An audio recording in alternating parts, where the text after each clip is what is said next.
Ferðaþjónusta fjölbreytt atvinnugrein í örum vexti. Örvöxtur kallar á markvissar úrbætur í fræðslumálum til að auka hæfni starfsfólks í ferðaþjónustu. Þjálfun í gestrisni efni ætlað til þjálfunar og fræðslu á vinnustað. Uppbygging þjálfunarefnisins þjálfun í gestrisni. Þjálfunarefnið miðast við 4 starfsflokka sem eru móttaka og aðbúnaður, veitingar, þrif og umgengni og bílaleiga.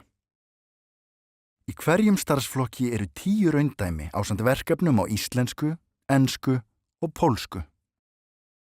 Verkefnin taka mið af gæðakerfi vakans.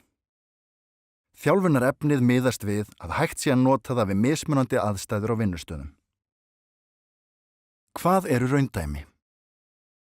Raundæmi eru fjölbreytilegar sögur, stuttar eða langar, af atburðarás sem átt hefur sér stað við ákveðnar aðstæður. Sagan sögð frá sjónarhorni einhver sem hefur upplifað atburðina og lýsir hún ferli, viðbrögðum og tilfinningum þess sem segir hana. Aðrir gætu hafa upplifað hana á annan hátt. Af hverju eru raundæmi áhrifaríkt þjálfunarefni? Að segja sögur sem lýsa atburðarás og höfða til tilfinninga algeng aðferð við að miðla þekkingu og hæfni. Sögur sitja í minninu mun lengur en útskýringar og fræðilegir fyrirlestrar. Góðar sögur smjúga jafnvel inn í undirmeðvitundina og virkja tilfinningar sem eru sterkur námshvati. Að lesa, túlka og greina raundæmi margprófuð þjálfunarleið. Vel uppbyggðar sögur. Höfða til tilfinninga og samkenndar. Hvetja starfsfólk til að rökræða mismunandi sjónarhorn. Gefa starfsfólki kost á að ræða eigin vandamál undir yfirskinni atburða í dæminu. Hér má sjá dæmi aðferðir við þjálfun með raundæmum. Lesa dæmið og verkefnið 2-3 sinnum yfir áður en byrja þeir að leysa það. Byrja á að greina staðreyndir í dæminu og hvaða atriði þar skipta máli fyrir verkefnið sem á að vinna. Halda sig við staðreyndir sem framkoma í dæminu eða þekktar staðreyndir úr umhverfinu. Ekki láta persónulegar skoðanir eða tilfinningar ráða niðurstöðinni. Bæta má ýmsum atriðum inn í dæmin eftir hentugleikum hverju sinni, til dæmis fleiri persónum, alvarlegri mistökum, betri endi og svo framvegis. Þetta raundæmi fjallar veitingastaði og að finna í starfaflokknum veitingar. Ég hef borðað 2 á þessum veitingastað með stuttu millibili. Maturinn var hverrar krónu virði.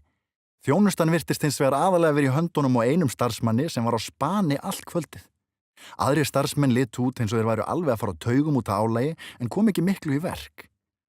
Í seinna skipti sem ég kom á veitingastaðinn varð einn gesturinn mjög úrillur yfir biðinni og fór að kalla hátt. Í framhaldi af því var eins og það myndaðist múæsing á staðnum. Og fleiri gestir voru sífellt að kalla á þjónana og spyrja hvenær væri von á þeirra réttum. Með hverri sögu fylgja spurningar og verkefni og geta mörg mismunandi svör verið rétt. Mikilvægt að starfsfólkið fái tækifæri til að koma sínum skoðunum á framfæri. Dæmi spurningar sem fylgja raundæmum. Hvernig myndu þið skilgreina skipulagið og samstarfið á þessum stað? Hver fylgist með gæðum og tímasetningum verka? Hlutverk starfsþjálfa að skipuleggja og stjórna hópavinnu starfsfólks. Starfsþjálfi sá sem heldur utan þjálfunina í samstarfi við vinnuveitanda og hefur góða yfirsýn yfir starfsemi fyrirtækisins. Þekkir námshvöt, motivation, og mismunandi námsnálgun einstaklinga. Skilur gildið sviðsetningar við þjálfun á huglægri hæfni, svo sem samvinnu, samskiptum, frumkvæði og lausnum. Leggur áherslu á að í flestum lausnum eru fleiri en ein leið, fleiri svör en eitt. Hægt að fara margar leiðir til að nýta þjálfunarefnið þjálfun í gestrisni. Ef lítill tími til ráðstöfunar, hægt að velja eitt dæmi og fá verkefni. Ráðlagt að fara markvisst yfir dæmin með viðeigandi verkefnum og nota mismunandi þjálfunaraðferðir, svo sem að bæta ýmsu við raundæmið. Fara í hlutverkaleiki, semja eigin raundæmi, halda fund þar sem allir tjá sig lausnina og svo framvegis. Starfsþjálfi rifjar upp dæmi, metur árangur starfsfólks í starfi út frá dæminu og veitir uppbyggilega endurgjöf, hrós og gagnrýni út frá gátlistum. Starfsþjálfar getur aukið hæfni sína í þjálfunarstarfinu með því að fara á námskeið í notkun raundæma til þjálfunar. Í sögunum og verkefnum í þjálfun í gestrisni er áhersla lögð á að auka hæfni starfsfólks í ferðaþjónustu. Beita skilning, laða fram það sem við kunnum. Efla samvinnu og samskiptahæfni. Örva starfsfólk til að rökræða og skilja mismunandi hugmyndir. Leysa ýmiss konar vandamál og gefa tækifæri til að meta ákvarðanir. Frekari kennsluleiðbeiningar og nánari upplýsingar þjálfunarefnið, þjálfun í gestrisni, er að finna á hæfni.is.